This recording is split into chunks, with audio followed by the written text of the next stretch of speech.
I think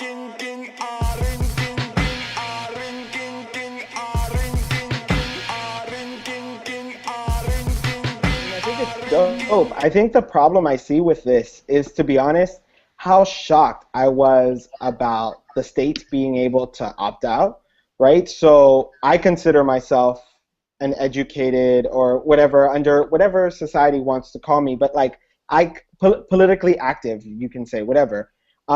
And I didn't know that until Jordan sent it. Like I just thought Affordable Care Act passes all 50 states because it's federal, but clearly the states are kind of doing their own thing. So it was more of a shocking thing. Like, to be honest, like if I was documented and I was eligible for the Affordable Care Act, and I was in Florida, I would have been in shock, right? Like I would have literally been in shock. It's crazy that I have to call my friends up and be like, oh, yo, I didn't know that like this isn't working the same way that we all thought it was going to work.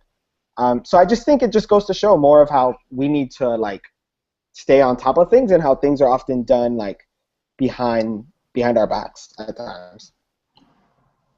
Behind the iron fist of the curtain, yes. And I think that's one of the things that I'm really concerned about because, yes, Pennsylvania is signing up people for the Affordable Care Act, regardless of what Jordan may think. And we do have a Republican governor. So not all Republican governors are denying people the right to access the Affordable Care Act. But what I will say, though, is that my problem with this, with states opting out, is that there's been 3 forms of approval. One, we elected a president to office, and this was his main platform, which is the Affordable Care Act, not Obamacare, as many people like to label it, but the Affordable Care Act.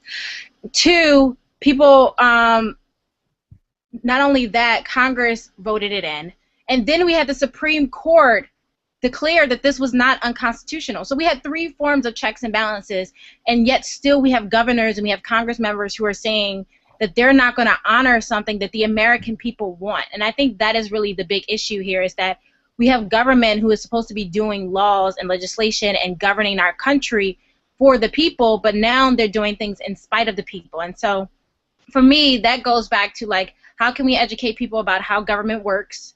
Because there are people who thought that they could sign up for the Affordable Care Act and came rollout day, they found out that their state didn't allow it.